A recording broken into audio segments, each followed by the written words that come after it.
Are you trying to bridge the gap in your workplace? Today's guest is Dusty Lattery. He owns his own business, and we're going to dive right into our episode on Gen Z.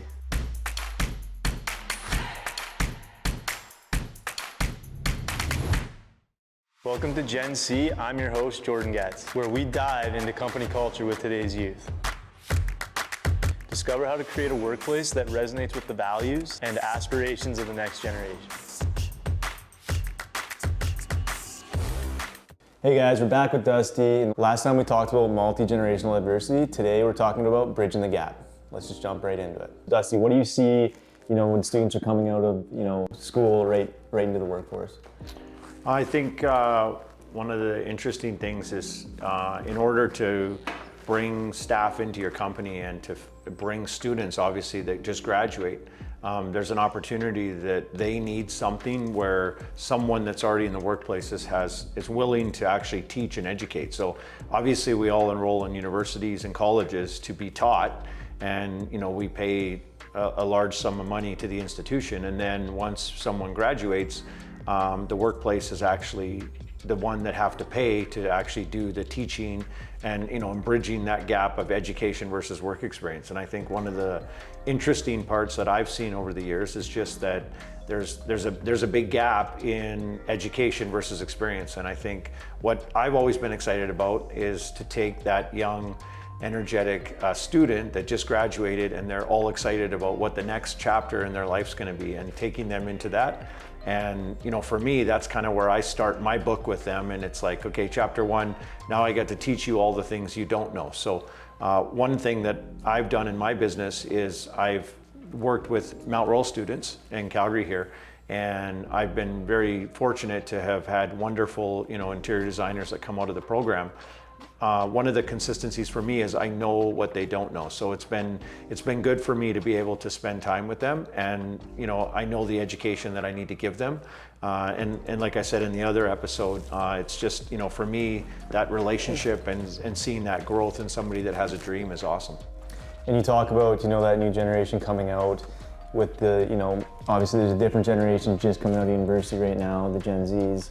And the millennials that obviously you've had experience working with and bringing them into the workforce. Can you kind of speak on what's made you successful, or what you've learned along the way to attract that top talent but also retain that top talent? Yeah, I think for me so when I interview my staff or anybody that I'm doing, I have we all have our 12, 13 questions, and then my last question I ask is, I want one word that describes your purpose in your life. Obviously it makes somebody stop and they're not sure, and then they think of 1,000 words and then they're trying to find the best one. And I always, say, well, the first word that you thought of would be the word that I'd like you to tell me.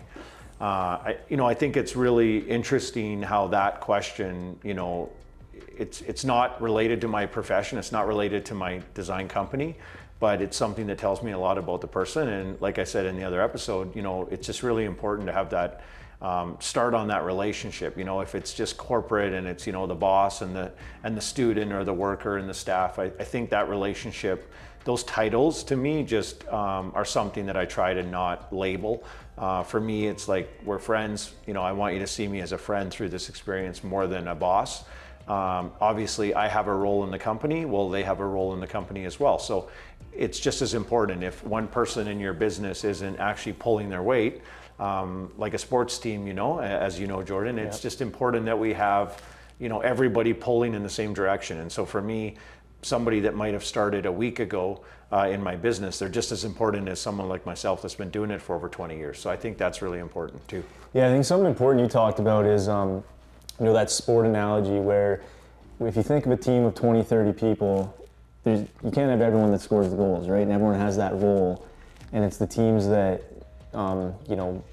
each person knows their role, has that role, and every role is also respected, just like in an organization. Every role is respected, no one's above one another. Would you say that's pretty accurate? I always tell my staff, my company's run like a hockey team, which I played. And, we have a first line to fourth line. And just like, if you're had a good fourth line, and, maybe they didn't get out on the ice as much, and maybe they didn't have as big of a role, their role was just as important. So depth in any business is incredibly important. And, my team that I have, it's awesome. And, one guy might do something that seems very small in our business, and one might be the guy that everyone talks about. But the reality is, as we come together as a team, the end result is making the customer happy and giving them a great product. So for us, it's really just figuring out how to utilize the strengths of each person in your business. Yeah, and bridging that gap, I think, just like in a sports team, but same within the corporate world right now. Sports teams, I'm sure when you were playing sports, coaches spoke to players a little differently than they're spoken to these days with the new generation. Same within the workforce. Can you kind of touch on that? Yeah, I think each person is an individual, and one of the things that I try, and I hope I do a good job of with my staff, is understanding who they are as an individual and what their strengths and weaknesses are, and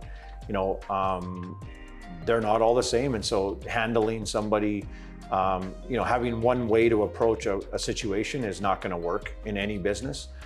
Each person has their individual characteristics that make them unique, as much as there's a lot of similarities. I mean, we always joke in my office that all of us are very similar people now that we've got to work together. But I think what's awesome is that as much as we're similar, we're very different. So nobody that I've hired does things exactly the same way. And I think just embracing their uniqueness and letting them know that that's something that they should, embrace and actually, project into their job and show their customers that that's what makes them unique. I mean, I don't want every staff member to be like me. And I also, want them to showcase what makes them special. And I think that's what clients find awesome as well, because each designer that I have has a different way of doing stuff. And so, your uniqueness is also something that should be supported. I think that's super important as a leader, right? Because some of those interior designers might do things that they're like specializing better than you can. Yeah. And is that something as a leader you had to learn over time? Yeah, well, I mean, if you're a leader, you're always learning, and that's something that we always talk about. And everybody, I mean, you can go online, and if you read about any type of leader, I mean, they always talk about somebody that can take, criticism, that is always learning. I mean, for me, if I'm not learning every day in my job, like we mentioned in the other episode, I mean, that's where you become stale, and that's unfortunately, comfortability is the death of growth. And once you become comfortable and you're not willing to push yourself, that makes your company, your business, you'll get lapped in this industry really quick, because there's a lot of young people that are coming out that have great ideas. They just need a leader or somebody, in my generation, to actually give them the direction. They don't necessarily need you to tell them what to do. They just need to put them on the right path.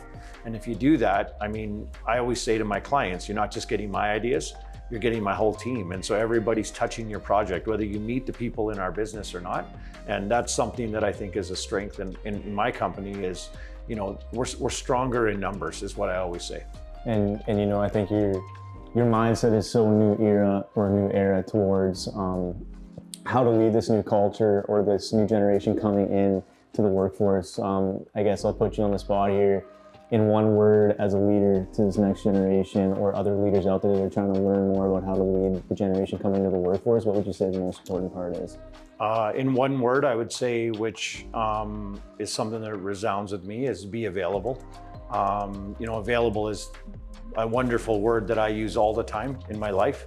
And I think, as a leader, as an owner of a business, as somebody who wants to bridge that gap, as somebody who wants to have an impact in the next generation and then have them impact the next generation. I mean, first of all, if you're not available, you're not going to listen. You're not going to be willing to, to teach. You're not going to be willing to see growth, and you're not going to be willing to let the next generation motivate you to become something greater. So if you're always looking to learn and you're always open and willing to be taught yourself, you're only going to become better. And I think the relationships you build in that are going to be stronger.